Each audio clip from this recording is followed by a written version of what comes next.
What's up, guys? What's up, guys? Oh, Coach Ray, I think you're still muted. Who Day There we brothers. go. Good day, man. Yeah, we're running a couple minutes behind. We had some technical issues, and yeah, we had a riot. But we're here. A lot of We're technical back. issues. Yeah. How you guys feeling, man? Pretty good. Excited, bro. Excited. I mean, Yeah. what a Mini team. camp's over. And we 40 got a month days. break. We got a month break to sulk. Yeah. 40 days. 40 days and the Super Bowl run begins. Well, hopefully a dynasty begins. Yeah. That's what I want. But I guess that's my hopes being extremely high. It's all of our hopes. Yeah, Yeah, exactly. that undefeated season. Yeah. Well, if you're just joining us, I'm the Real Reg, and these are my brothers, Coach Ray, Bengal Bob, and this is the Bengal Brothers podcast. We're cooking, huh, guys?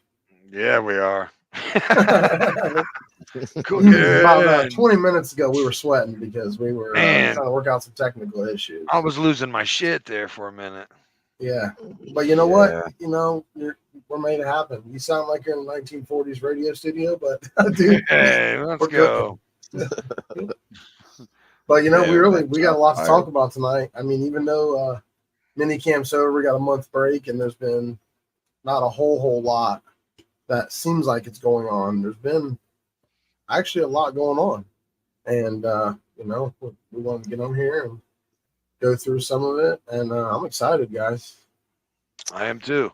Yeah, I'm super I'm pumped too. up, man. Pretty much everybody showed up except who we thought wouldn't. T. Higgins, Yeah. which is Yeah. fine. He's not under contract, so he's not obligated to be there. So The Bengals officially had 100% attendance because T doesn't count because he didn't sign a tag, right? So he's not on contract. Yeah. Right. Hair on that.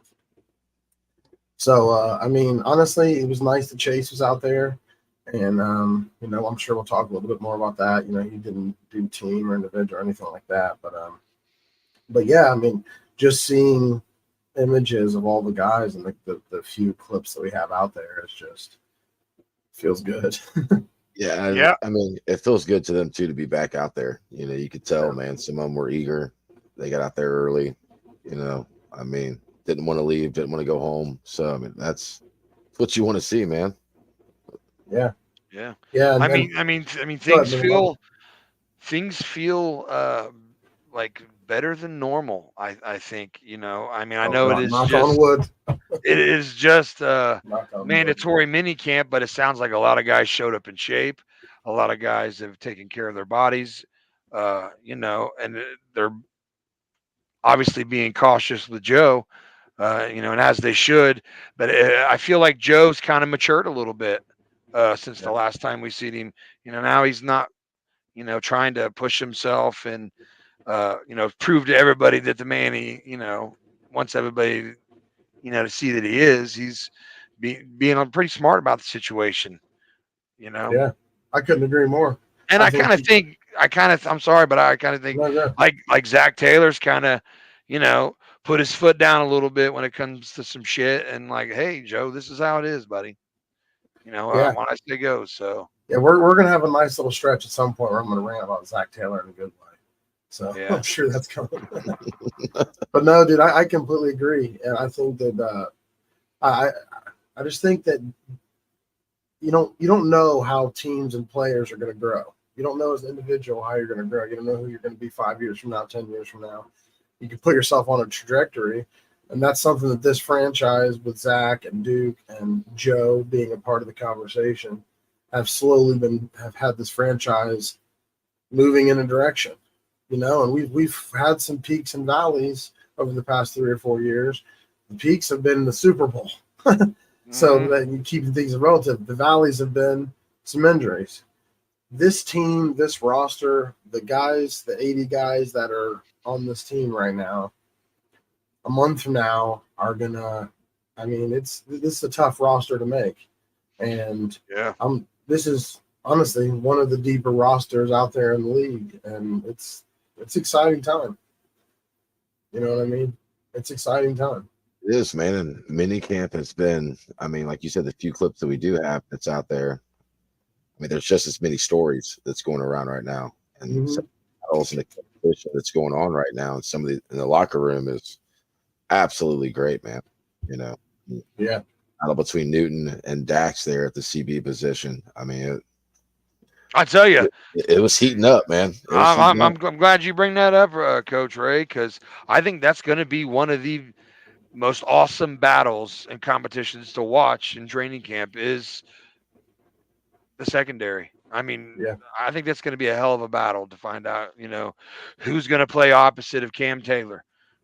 Yeah, and honestly, all of the positions that are going to be the ones to watch in terms of what the position layout is for the 53 man are all the ones that have, unironically, the best position battles. You got to think, how many tight ends are they going to keep? Because it's a deep room right now. How many Right. cornerbacks and safeties are they going to keep? Because it's deep right now. What's the O-line room? It's after the first 6. What who's going to end up keeping and not keep? You know what I mean? So Yeah. I mean, it's going to be one of those things that those positions, receiver, for example, there's like 11 receivers at minicamp, 12 receivers, and last year they only kept 6. So if they can find a special teams or somewhere for a 7th guy to make the 53 man, Right. still And, they're and, still and it's, dude, half that room. right. And I'm glad you brought up receiver What's because up, Nick? I don't know how many people have been paying attention, but did you see that fucking catch that Kwame Lassiter caught? Oh yeah, That one-handed. Dude, I'm telling you, it's gonna be a great training camp. I mean, there's got a lot of competition, a lot of young guys, a lot of explosive guys who want to make this squad. Yeah, yeah. And unfortunately, it's a business, and we're gonna have to say goodbye to some of these guys. Oh yeah. I mean, when you start looking at the tail of the tape and who's on top, who's still not quite there, and who's kind of like a road dog. I mean, it's Right. going to be tight, man. Hearts are going to get broken. Well, I know, and speaking of Lassiter, he's the reason there's no more Stanley Morgan on the roster. He beat him out. Yeah. Yeah. Well, and what's crazy is, like, you look at the receiver room right now, right? So you say Chase and T, for sure, I would say. Trent Irwin has paid his dues. He's proven to be reliable. The coaching staff with Burrow, all the above. Jermaine Burton is your pick this year, so he's going to make the roster no matter what. Yoshi and Chuck Sizzle, Charlie Jones, are both locks. So that's 6 right there. They only kept 6 last year. So then you're talking about Lassiter, Jackson. There's like 4 or 5 other guys there. Yeah. That literally are fighting an uphill battle because who are you going to dethrone? If you're Kwame Lassiter, are you going to dethrone Trent Irwin? Are you going to cut Charlie Jones for Kwame Lassiter? And that's what I said that's the thing that a lot of teams don't consider. Once you get to a certain point in your build and your franchise, when you're finding success with a deep roster, you're going to have to let some solid talent go. Absolutely. So there's only so many practice squad spots. You know what I mean? But it's a good problem to have. Absolutely, man. Absolutely. And Zach's, he's excited, dude. The team is fully bought in the off season, coming into mini camp. I mean, I think Jamar didn't show up till day 2, and when he come walking in, Burrow was on the sideline warming up with Burton, trying to build that chemistry, I feel like, between the two of them. Because, I mean, I love Trent Irwin, don't get me wrong, but I really feel like Burton's going to end up taking that. He's going to be the replacement of Tyler Boyd in a sense, Yeah. That'll be our 1, 2, 3. This year, or do you mean like in the long run? No, this year. I mean, we might progress to it. We might start right out the gate like that, I mean. Yeah. Honestly, it's one of the things I'm excited to see within those position battles because we already know that they're approaching the slot with fill by committee. And excuse me, one of the things I've taken away personally, you look at this offseason, they could have replaced Tyler Boyd in free agency easily. You want to know how I know that? Because they could have easily re-signed Tyler Boyd. Right. Tyler Boyd signed for like $3 million in Tennessee. I mean, Yep. if the Bengals really wanted to replace Tyler Boyd, they literally could have went and got Tyler Boyd after the Right. draft and said, "Hey, we'll give you the $3 million you want. You come." You know what I'm saying? But they obviously were ready to go in a different direction schematically. Well, yeah, personally, yeah, because That's what he's kind of he's ran his course with the Bengals, and we wanted Tyler Boyd obviously, but we want a 22 year old Tyler Boyd. We Right. don't want an 8-season vet Tyler Boyd. Exactly. Right. I mean, So some of the guys they brought in, like, you better believe there's going to be plenty of snaps in the slot for Gesicki, Tanner Hudson. Then you throw in Jermaine Burton, Charlie Jones, Yoshi, Chase. I mean, Yeah. T. Higgins normally don't play a lot of slot. I'm but calling it right now. Chase did a lot at the end of last year. Exactly. I'm calling it right now. It's going to be Yoshi and Jermaine Burton. They're going to get their touches when they move Jamar to the slot because both those are outside receivers. So you're literally going to essentially put one of them outside, T outside, and run Chase out of the slot. I got a feeling we're going to see that not as much as Chase lining up outside, but probably a lot. I mean, one of those guys being outside. Yeah, I mean, think about Cincinnati's 5 wide right now, right? If you put T in the 1, right? So he's outside receiver naturally. You put Yoshi in the opposing side in the 2, so he's an outside receiver. And then you got Jamar and Burton, who physically, I mean, those guys look the exact same on tape. They really do. Both their senior college years. I mean, they look very, very similar. And with both those in the slot, and then you throw Gesicki in that mix, I mean, there's not too many secondaries in the National Football League that can cover that, especially if Burrow's get it out quick. Right. I mean, You're going to need 3 good corners. Double up on so many. Yeah, I mean, you can only double up on so many guys. So, yeah. I mean, at the end of the day, one of those guys is getting open. What I think it's going to be is sort of what you and I, Ray, talked about a little bit today, actually, off of live, was, what the potential pass run ratio is going to be this year. If it's, we both pretty much agree it's going to take another step direction towards actually having a run game, a bona fide run game. But I personally think schematically, we're going to see a lot of 12 personnel. We're going to see a lot of 2 tight ends. And then they're going to have variations where Gesicki's going to detach, and now he's out of the slot. And, especially if him and Burrow find the connection, really the difference in what Travis Kelce brings to the table compared to the average tight end in the NFL is his ability to just feel the play out, find out where to settle, how to sit. Tanner Hudson last year proved he has that touch, that feel for the game. And only elite tight ends have that. You're talking about guys like Anthony Gonzalez and, guys like now he's a caster. He played for the Panthers. Why can't I think of his name? Oh, but yeah. Those type of guys, Gronkowski had it. They just have this knack for maybe Jason Witten, Dallas Clark. They have this feel for maybe it's because they're a touch slower. They sort of hit the seams a little bit different. They sort of settle a little bit different. Gesicki is going to be that for Burrow. What Boyd brought to the offense, in my opinion, was his ability to do that. So they weren't necessarily going out and replacing Tyler Boyd in the traditional forms like, oh, we need a veteran who's going to come in and run every route out of the slot. No, we need someone to come in who Burrow has a connection with, that on those little pivotal moments, he has somebody else to go to aside from Jamar. Because I'm not sure Burrow has that connection with T right now.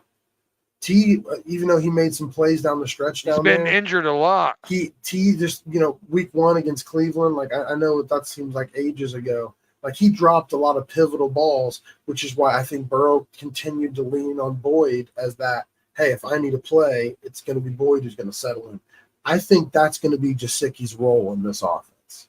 It could be, man. The guy that Burrow's going to find when he can't safety find blanket. Chase. Yeah, his safety when net. he can't find Chase, And then if you're out of 12 a lot, you can run the ball much better.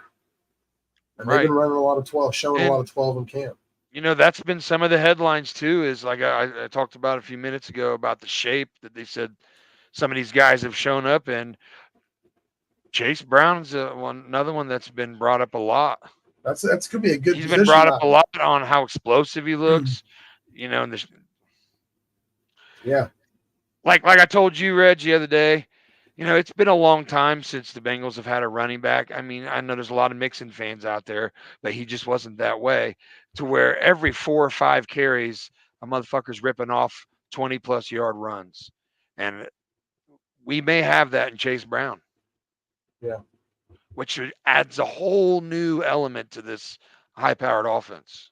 Yeah, I mean, I know there's a guy out there that probably doesn't get any recognition, and that's Derek Frazier. I mean, he came to Cincinnati, I think, the 2022 season.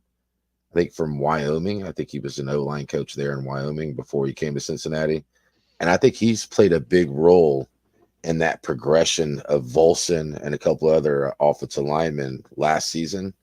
And at the end of the day, I mean, that's what he did in Wyoming was he built a rushing running back team. I think they averaged 195 yards a game. You know what I mean? So that's obviously, Frank likes to talk about glass eater. Hey, Bob. Obviously Frank likes to talk about glass eaters when it comes to pass blocking, but what Derek brings to the table is the opposite. You know what I mean? That running attack, opening up lanes, exposing holes and weaknesses in defense. And I think we're going to see a lot of that this year, man.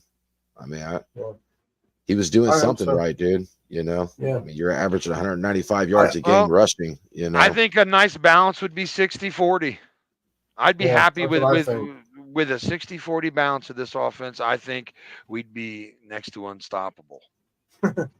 Unstoppable force. Let's go. I mean, it's kind of what me and the real Reg were talking about earlier. And I mean, it's got to happen, man.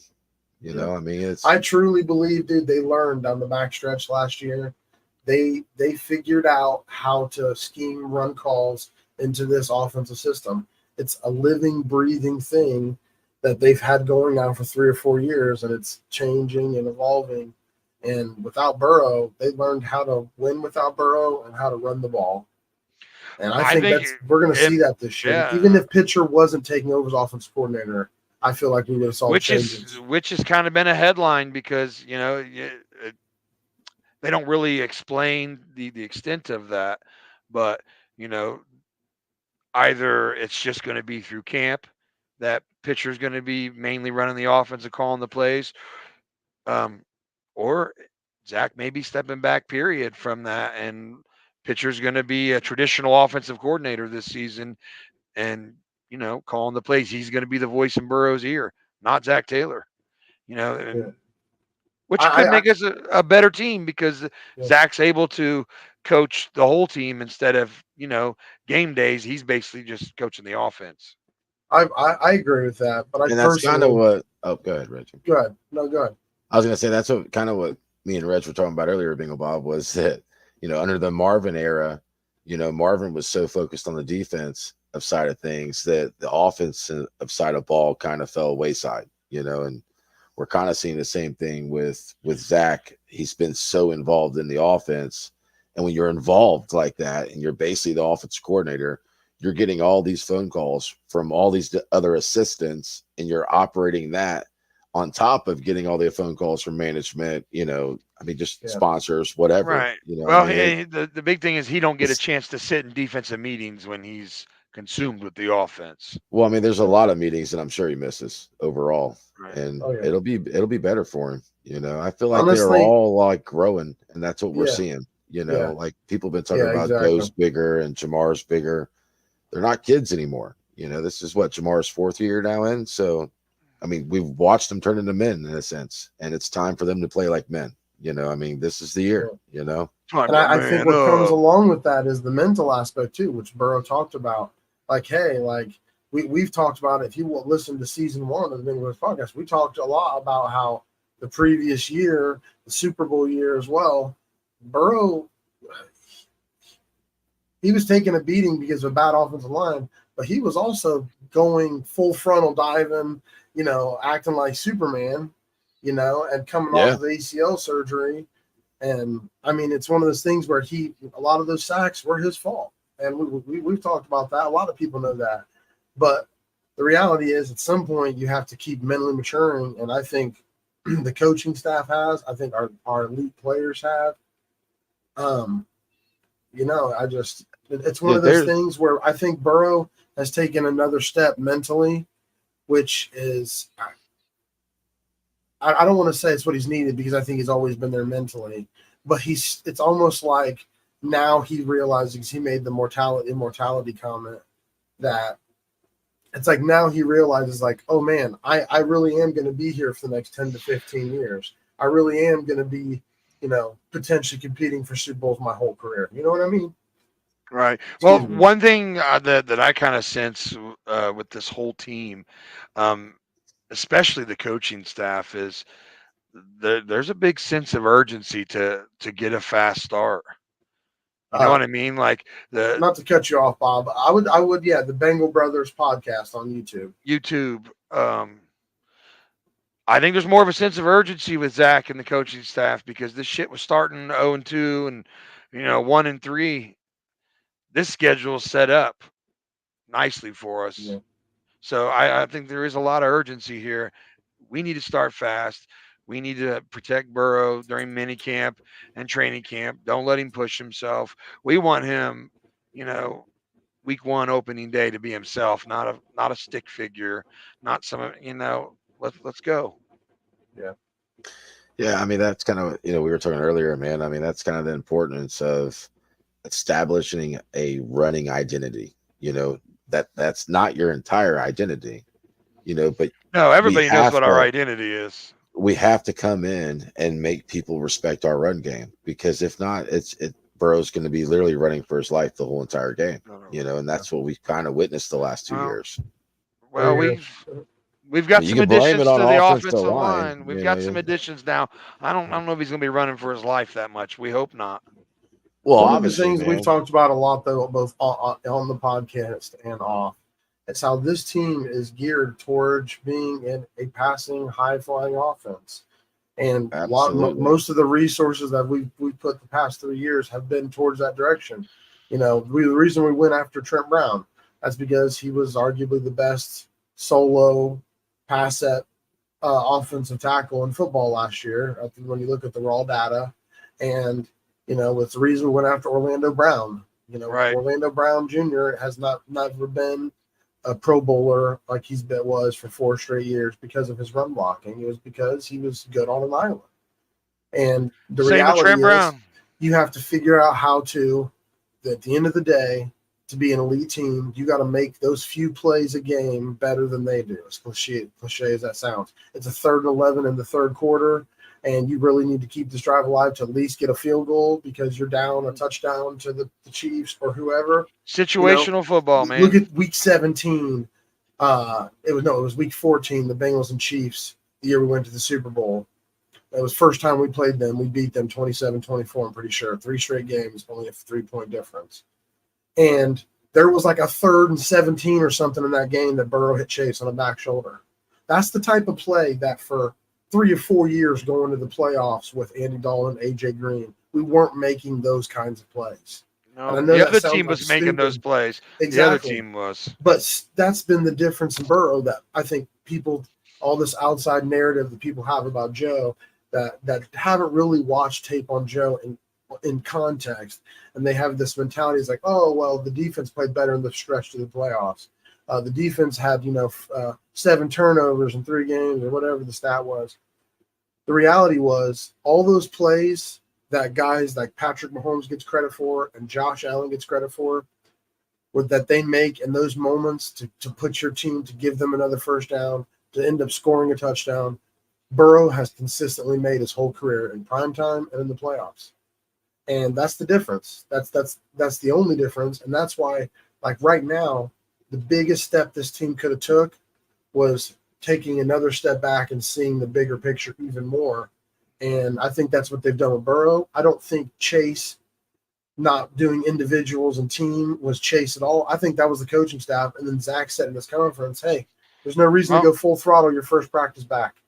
Right. Yep. Well, That does us nothing. they even said Burrow started mini camp out zipping the ball and Yeah. OTAs, and yesterday, and I don't know really about today that much, but wasn't really throwing it with a lot of zip.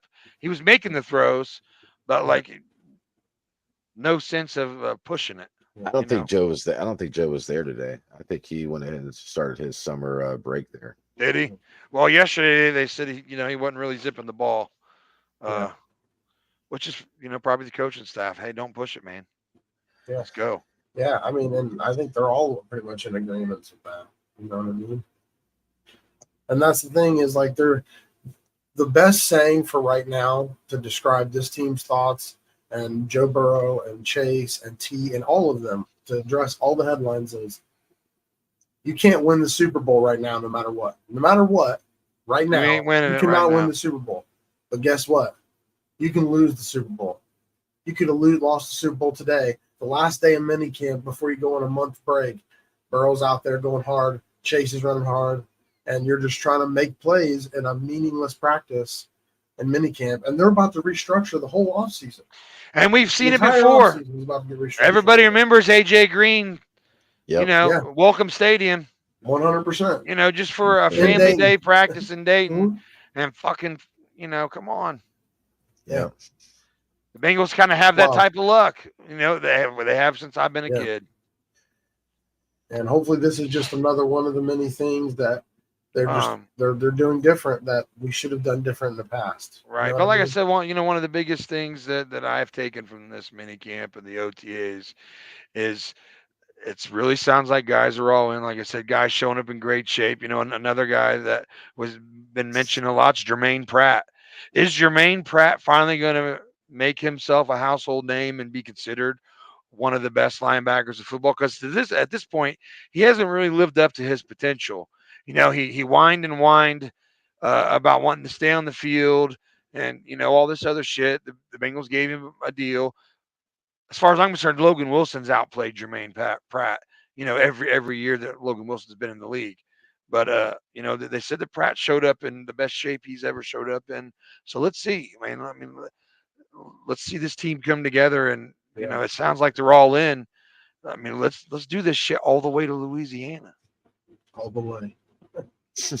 I mean, to be honest, Starts now. All the cliches aside, this is one of the best teams of probably all of our lifetimes.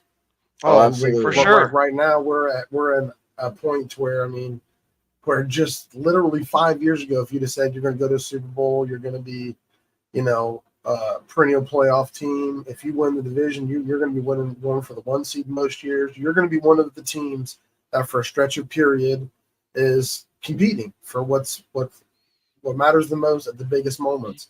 And any Bengals fan 5-6 years ago would have took that in a heartbeat. So I think that's the biggest thing when I see people like off the deep end, like, what's going on with T? Why isn't T here? What the hell? He should be out there just for the team and his brothers and the brotherhood. And it's like T hasn't signed the tag yet because there's no need for him. Just 2 years ago, 3 years ago, we went through this with Jesse Bates. It's how 90% of the league handles it. If you're getting franchise tagged, it's the business. It doesn't behoove you to be out there running around and risking an injury when you're not making any more money. You're not doing anything, and especially if you're a veteran player. I mean, right. Well, I mean, at the Bob end on Facebook, you guys all have valid points on the players, but think also about outside influences. Not just the Bengal fans, but Pittsburgh and Baltimore fans and Kansas City. All the big offense and defense players can be battling for positions in record high heat this year. Playing with pride, giving their all to make starting positions. High heat will make a difference. It will. Unfortunately, it'll find out who's conditioned. And I mean, you're exactly right on that aspect because nowadays almost everybody's got an indoor practice facility, and a majority of players don't like it. They don't like it. Yeah, they don't want to go inside and work. They want to be out in that heat. They want to get football. Acclimated. Honestly, one of the things that's driven me crazy this offseason, when you're a bad team, you don't know what you don't know, right? And as Bengals fans, for most of our adulthood, minus like when Bobby was a baby and you were a baby a little bit, and then a couple of years we got a small taste, throughout a 30-year stretch of no playoff wins. But like for right now, what we're experiencing, it's like we've really never experienced before. So you know all the perspective of being a fan of a team that's bad will be nice for a long period of time. That now, and you're on the other side, they're like, oh yeah, there's a lot of nuance that you don't know what you don't know as far as being a fan. And then all these fans that have now had success the past few years, a lot of them I question how long they've been Bengals fans, or they a Joe Burrow fan and they just joined the fan base. They probably couldn't deal with all the losing. And as a fan of a bad fan base, you're like, man, I want the Bengals to be viral. I want the Bengals to be, the biggest fan base in the world and yada, yada, yada. But what comes along with that is, toxicity, people that don't know football, people that are, watching because of Taylor Swift and the Chiefs. And they also happen to be living this area. So now they're following the Bengals and Joe Burrow because Joe Burrow's trendy. And you get this mass amount of people. The Bengals fan base, we just saw that poll last year, that we were like the third fastest growing fan base of like the past 8 years. And yeah. Like all these raw statistics, we have had a few of the most. Drink more alcohol than anybody at the games. But what comes along with that are people that don't know anything about football or the situation. And there's nothing wrong with that. In fact, that's partially why we do this podcast. But you, at the same time, have to keep things in perspective. You have to think of things in reality. And there's a lot that comes with being a successful team and a successful organization. You're going to lose coaches. You're not going to be able to pay everybody. Mm-hmm. I mean, that's just the lay of the land. Everybody wants a superstar quarterback, but nobody wants to pay one. Exactly. But, the great teams in the history of the NFL are the teams that can adapt, and they can manage their cap and, take the punches and still be a competitive team year in and year out. Yeah, I mean, at the end of the day, it's a carousel. It's a fucked up carousel sometimes, but it's a carousel, and some people get on, they ride, and some people don't. Well, but again, that carousel, it's never going to stop, and Cincinnati's not stopping. I think we signed Ted Karras or extended his contract, so he's going to be with us now. 2025, another year. We went ahead and signed Chris Jenkins. I think that's 9 out of our 10 selections that we've signed, like flat out signed. Yeah, right. And honestly, which is a great sign. The biggest part that's been, and to me, and this is what I was getting at a second ago, and I kind of got sidetracked because I said I was going to have a rant at some point during this podcast. I pre-warned everybody. Is you get more national media attention. And how many Bengals fans out there watching, or how many of us in this room, the 3 of us, have you watched all 32 on the NFL Network? And they cover all 32 NFL teams in 30 minutes, and they wouldn't talk about the Bengals one time. For nothing. I can't tell you how many drafts. I literally had a draft podcast that me and some of my friends did, where we did a podcast live for the draft, a draft breakdown. And when they took the first commercial break across all national television channels covering it during the Bengals fucking pick, bro. Absolutely, man. And I turned to my buddy James, who's a Pittsburgh Steelers fan, and he knew instantly, like, damn. I'm like, you see? Because what happens is, now that the Bengals have gotten popular, you look at the national media like, I don't know, what is Nick Wright's show? First Take? No, that's no. First Take is I can't think of First Take who they are right now. But you look at people like Nick Wright and a lot of the other national media heads like Dan Florio, and Chris Sims has been pretty good, but he still has moments.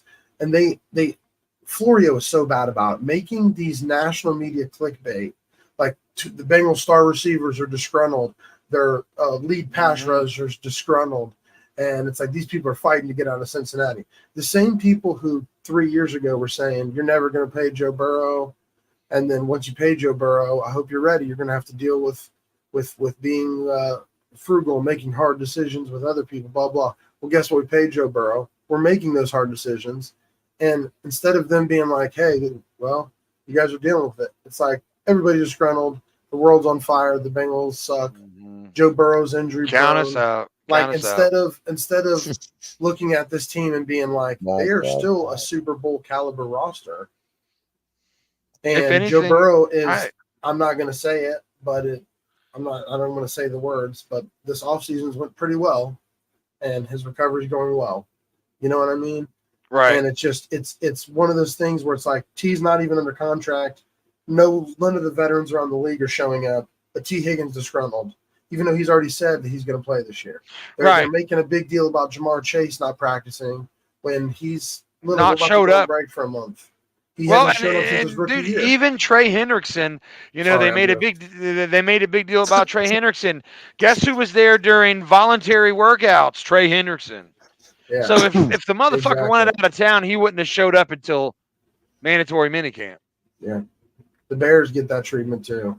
But dude, I can remember being young, dude, and ever since that Eddie Murphy Saturday night little thing, making fun of the Bengals and Kenny Anderson and all them shit. And dude, we've always been the butt of jokes for years. I understand we were one of the worst teams in football, but really, since the Marvin Lewis era, we've not been the worst team in football. We've had some bad seasons. Yeah. We've had a bad season under Zach Taylor even, but we've been one of the more competitive teams across the NFL. I know in the past decade. Oh, for sure. So. Well, we have 5 playoff wins, and we have 5 playoff wins in 3 years. Nick Wright's straight up an asshole. I'd like to punch him in his face. I mean, there's several of them I'd like to punch in the face just the way they talk shit. Well, I mean, Nick's a big Patrick D. writer. You know what I mean? So it's nothing new there. Dude, what kills me is that they literally know zero context. That's the thing is, we get here, we talk a lot about the Bengals and everything, but we know the context. And Bengals fans know the context. And, even not Bengals fans, people who know football and know. And then you get people who literally make a living covering the sport. And, literally just one of the Sports Center today, they had Ben Baby on there. And I wish Ben Baby, who's ESPN's Cincinnati reporter, would be like, you're literally just spreading lies. With Joe Burrow being the most injury-prone quarterback in football, and both your star receivers burning their jerseys on the front lawn, and your defensive end, your pass rusher, has literally is he going to fight the coaches? Well, dude, it's just like this shit with TT and Cody Ford. Man.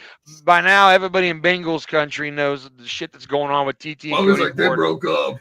I literally was reading these fucking comments, man, and they're like, boycott the Bengals. Cody Ford's only popular and known. No one would know even know who he is if it wasn't for TT. That's just like people are ignorant they're ignorant as hell. People are just stupid. We live in a a funny time right now, guys. That's for sure. It's like, oh my god, quite a few alternate universes. I call it national media clickbait. Yeah. When the only time national medias talk about the Bengals is if it's some form of clickbait of a completely wrong narrative. I mean, you could do research right now and just pull up Bengals clips of the national channels and their main programs. It's something negative. NFL Network, ESPN. Everything that they say about negative. The Bengals is exactly. It's almost nothing positive. It's the same narrative they've had forever, and it'll probably never change until we win a fucking Super Bowl and shove it down their throats.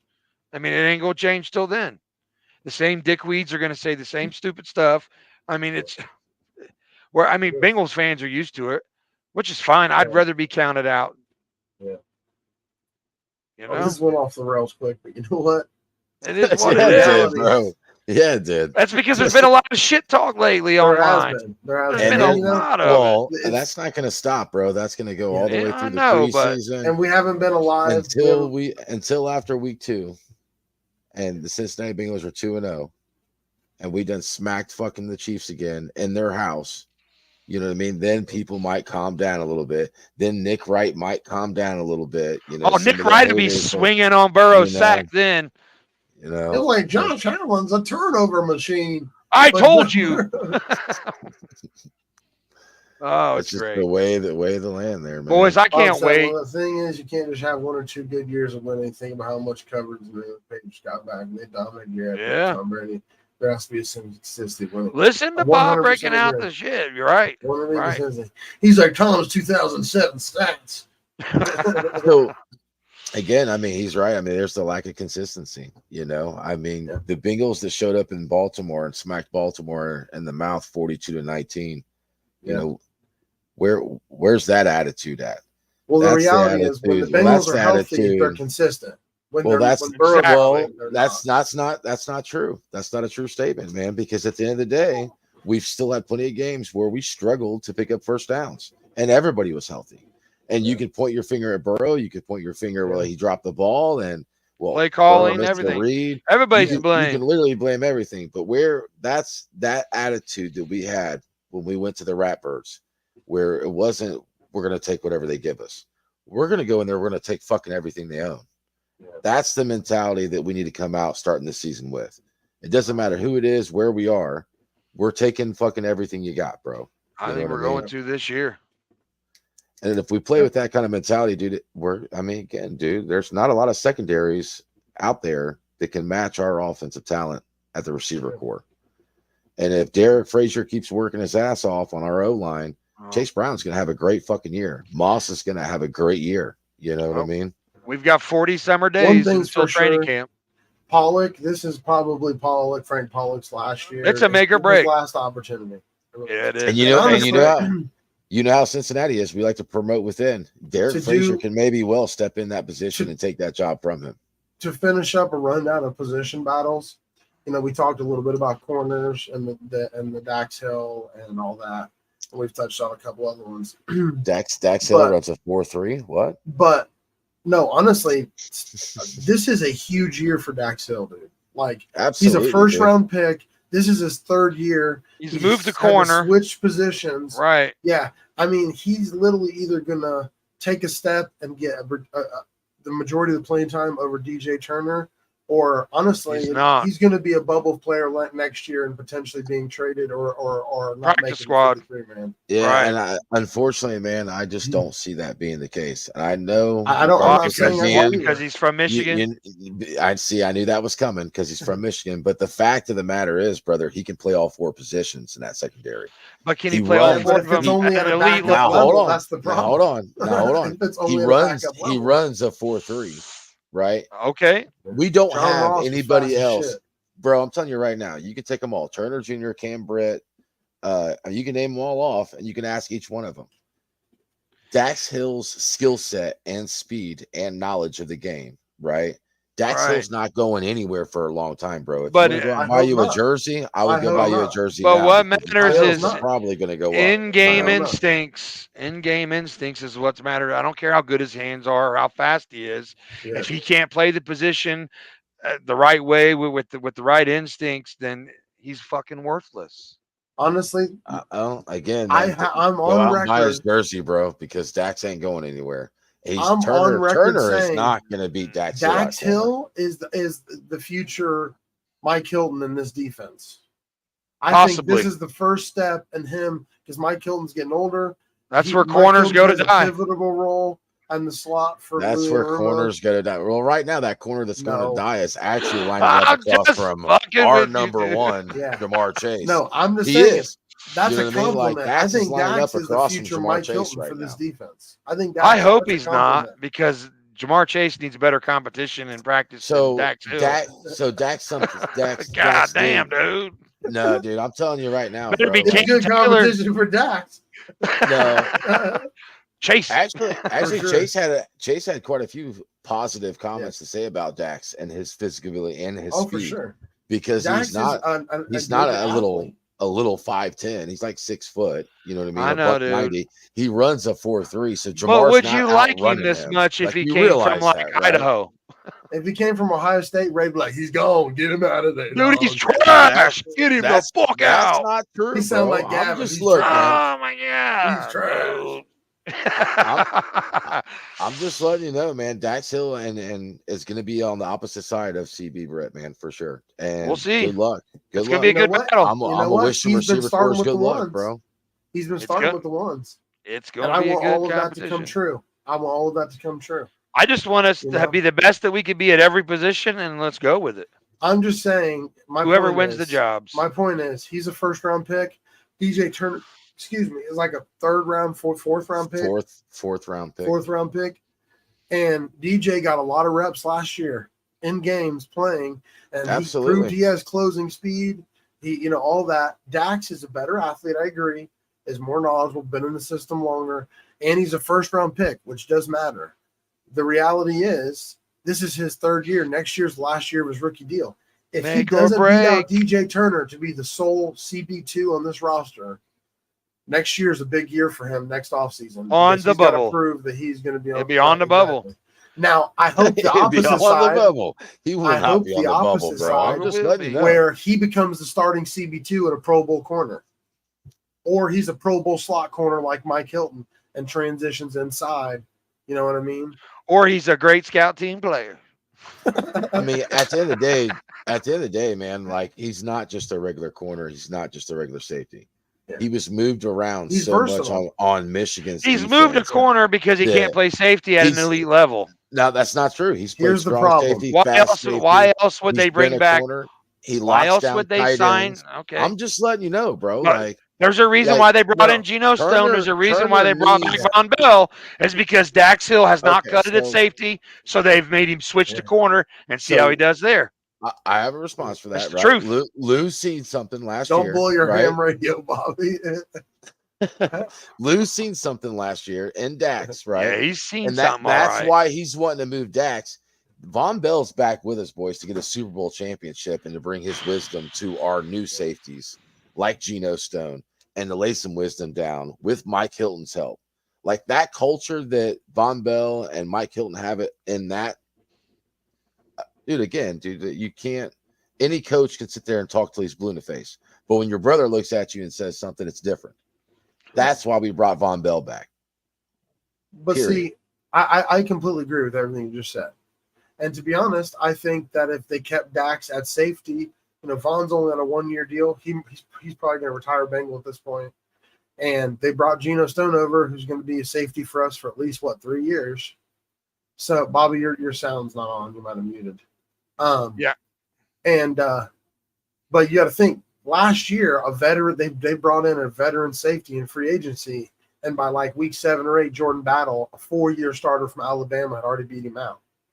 Yep. And you know who Jordan Battle has reminded me of all last year? Von Bell. And guess who the best person to coach up and be in the room with a guy who replicates him is Von Bell. Von Bell. And with the switch of Dax to corner tells me two things from a football perspective. You can't play safety at an elite level. No. It tells me that Dax is probably that Dax is probably the most versatile guy in the room, to Ray's point. And 2, that he can be a guy like Mike Hilton to where he can sort of be your Swiss Army knife because he's good enough to maybe compete for any of the positions, to compete for safety, to play a corner, to be the slot corner. But the difference is he going to take another step to where not as just is he potentially a backup to all those roles? Is he a guy who, hey, he's going to be the starting CB2 aside from Cam Taylor-Britt? Oh, but they're going to have packages where he's lined up in the slot coming off the edge. Oh, but they're going to have packages where we have 3 safeties on the field. You know what I mean? That's the goal for Dax Hill. Right. Not to be a lockdown island corner, because I don't think that they think he can be that way. That's not why they moved him to corner. Again, if you remember back to 2 years ago during our podcast, and we talked about Dax Hill, right? And I heard all the shit from Bingo Bob because he's from Michigan 2 years ago during our podcast. And I'm going to reiterate the same thing that I said back then, right? Which is that Michigan used Dax Hill as a Troy Polamalu. When Cincinnati drafted Dax Hill, I think that was the original plan, was to allow a free safety, right? A roamer, in a sense, like a Troy Polamalu, to read defenses or read offenses and attack the ball, in a sense. But when he came, unfortunately, we had Bates and we had Von Bell. And Dax Hill was not going to beat either one of those guys. It just wasn't going to happen. So now he kind of got pushed into that shuffle, in a sense. And then Bates ended up leaving. Dax got thrown right in there, right? So, again, man, I know and understand what Reggie's saying. He's been there. It's kind of like a make-or-break year for him. But, I mean, again, that could be said for quite a few of the quarters. And I mean that in a good way. Let me bring this down. And I mean that in a good way.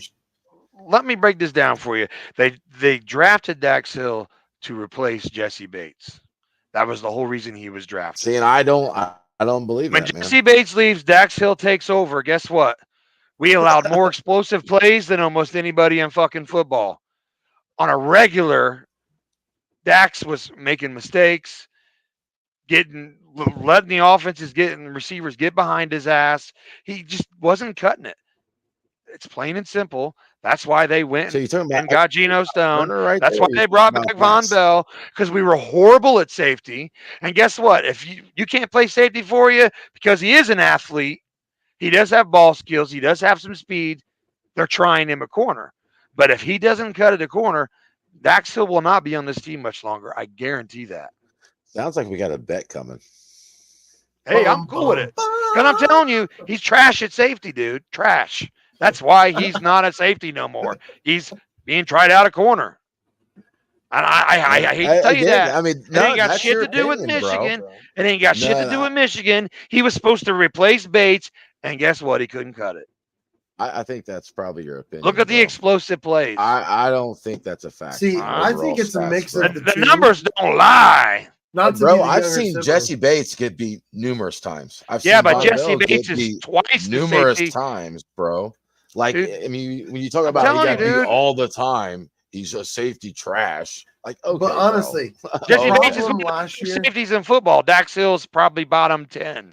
and I'm not trying to argue how good Jesse Bates Last is. year- I'm trying to last argue how year- good Dax Hill is. the problem Which ain't There's very the good difference. because he's now been moved to corner. the problem is Okay, God so damn, I'm dude. What the gonna fuck? school last you. year. I'm gonna school you on some coaching knowledge right here, right now, right? All right, Okay, school so me. as a coach, School me. you observe all your skill talent, right? And you put kids Right. in the best position, that best Right. suits the team. Right. Now, just Clearly, he because, doesn't are you suit listening? us at You got your ears safety. on? So just because you play tight end in college doesn't mean you're going to play tight end National Football League, right? Nope. You could be on a special teams.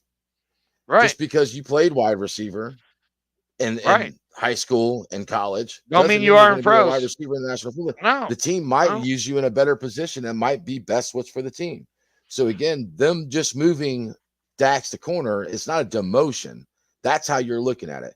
Lou's looking at it as this might be the missing piece to the puzzle.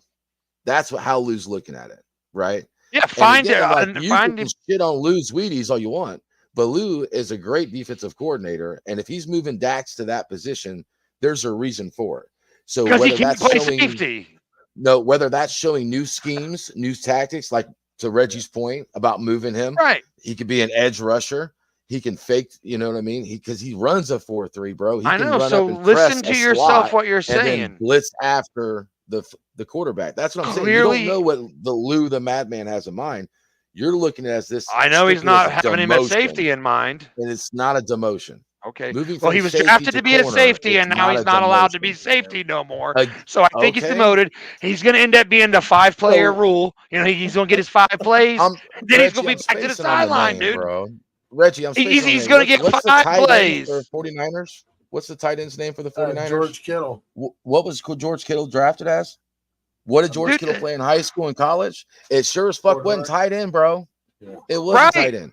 Kelsey was a cornerback, but there's guys who get drafted who end up being special teamers. Kelsey. So because they became special teamers, they're a real special player. Special plays. Come on, dude. Zach Taylor, they drafted Hill to be a fucking safety, dude. Bro. It is a demotion because you can't play safety, bro. It's somewhere in between, dude. Because I feel like they can bring This the level dude's high as fuck right now. They could bring the level of cornerback up with the play of Dax Hill moving to corner. Whereas if it's somewhere in between, like let's say right now, Geno Stone and Vaughn are better than Dax, because I don't believe that the issues with the back end of the defense last year were physical. They were all communication. We all know that. It was a communication issue. And yes, Dax is a part of that. And Jordan Battle's back there. And what was the dude who came from the Rams? Why can't I'm drawing a blank on his name? Thomas. September is rolling right now. Thomas. It wasn't Thomas. He's a safety. It wasn't Thomas. I can't think of his name. Yeah, But Zach anyways, Taylor brought him they over. put him on a 1-year deal over from the Rams. He was a veteran, and he just didn't get loose system down. And between him and Dax and Jordan Battle, the communication was bad on the back end. They sucked. That was why we sucked.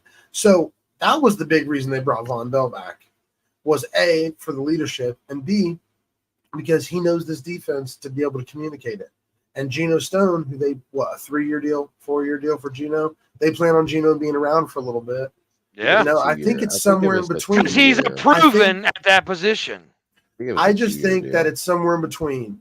That, to be honest, Dax has not come along at the pace that they wish he would have for being in his third year, and a combination of the fact that he's better than maybe anybody but Cam and Turner, or close to Turner in the cornerback room. So you bring the level of corner up by him moving, because you're adding an athletic guy who eventually you want with ball to be skills, Swiss Army knife. Right. I mean, I'm not completely shitting on him. He's got ball skills. He's got speed. I think You already did that, bro. He just can't be safety, dude. late. He just can't play safety. Get over it. He can't play safety. He's demoted to corner. You were drafted to replace Jesse Bates. You were drafted to replace Jesse Bates, and you couldn't do it. Corner is the tougher position. Crazy, bro. Corner is the tougher position. So if you move from corner to safety, that's a demotion. Because most corners in the back end of their career move back to safety. Right. So it's not a demotion. It's a promotion, if anything. But it's like either going to be a promotion or you're a practice squad player after this season. Yeah, and he's not the only player on the roster that's like that. No, there's going to be a bunch, because you only get so many guys, and 90 guys will come into camp. So there's going to be a bunch of guys just like Dax Hill, about 4 trying to win a position. About 4 receivers that are in the camp right now. 5 receivers aren't. That would be starters on other teams. 2 or 3 tight ends aren't going to be. It's a good problem to have. You know, there's some deep position groups. It's a good problem to have, because the guys who won't make our squad will likely be starters on other teams. Like T. Higgins next year, or for the at Steelers. least be. Oh, no, fuck the Steelers, man. But he's not going to be Bengals. They're not going to franchise tag him again. But I tell you, man, it's. If you think Pittsburgh's not going to go after T, you're crazy, bro. They will, but I mean, absolutely. Well, we'll see. Thanks for watching. Subscribe. It's fucked up. Fuck Bingo Bob. He's a fucking dick. You know, I mean, the guys.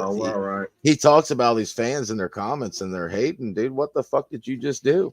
I'm not hating. I'm just trying to let you know. What dude. did you just do? There's a reason why he's not playing safety no more, because he's. Hopefully, Dax don't see this episode, because man, call me up, Dax, and I'm sure you admit you're right. Dax will be on the show next week. They drafted me for a position that I couldn't cut it at.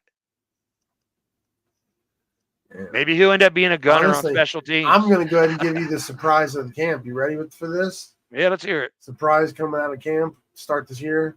Chase Brown's the opening day running back, not Moss. That won't be a surprise. To Zach Moss, it will be. Yeah, but he'll be a good third down back. Yeah, I don't know. It's exciting. Well, you know, it's all in good fun. You know, I love you both, and I don't mean to be an asshole. I just call shit as I see it. So it is what it is, man. It ain't got nothing to do with how horrible Michigan is. Yeah, man. I mean, again, flat earthers, man. What are you going to do with them, right? I know. Daxville needs to go back. Ate up. Anyways, this is it's great. I'm excited for camp.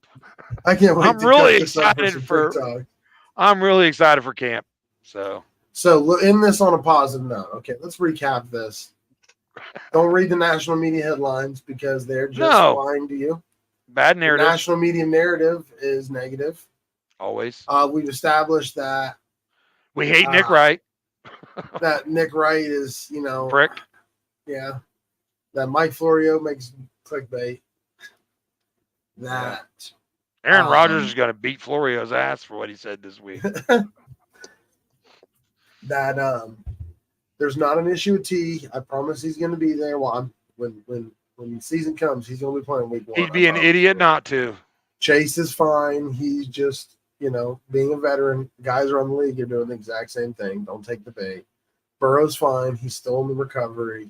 And he's, literally by play call design, when he was zipping the ball week before last. Look He fine. was zipping very specific points. He's not had more than 2 hard days in a row. Like, they're coddling him purposefully, and they should be, and Burrow is doing it to himself. So there's going to be great position battles, right tackle with Mims and Trent Brown, and receiver battles for wide receiver 3 in the slot. There's a lot to look forward to. It's positive. There It's is. going to be a fun camp. It is. No. I'm excited. I can't wait till we get to do this again. Yeah, and it's been about a month since we were live. I was on vacation. I got engaged, so we haven't been live in a little bit. But once we get back to camp, we're 80 days away from the season opener. Yep, 40 days from the first day of camp. And it's 80 on. days, 79 days. We're set high 70s, low 80s till week 1. And Tuesday, September 3rd, 8 p.m., first live show of season 2 of the Bengals Brothers podcast. We'll be live every Tuesday night. We're going to try to start with the energy that we finished with you guys arguing. And, we're not arguing. We're just talking ball. Oh, yeah. It's good. It's good TV. We appreciate everybody that's tuned in tonight, though.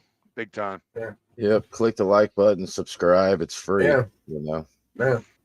And, it seems sporadic us going live right now, but that's because we're in the off season. So and we just really wanted to talk some ball, and minicamp just ended. So this live was not very structured at all. We just kind of ran and raved and went back and forth about different topics. As Robert Romine Sr. would say, we winged it. Exactly. But for season 2, we're going to get back to more of our structure like season 1. We're going to do toxic talk. I've been working on that. Because there's been a lot of toxic fucks out there. So, yeah, we got to exploit them. All righty. Well, we'll see you for the week of camp. All right. All right. Hoo-day. Thanks, everybody. Thanks for watching. Hoo-day. Yep. Have a good night, everybody. Yep.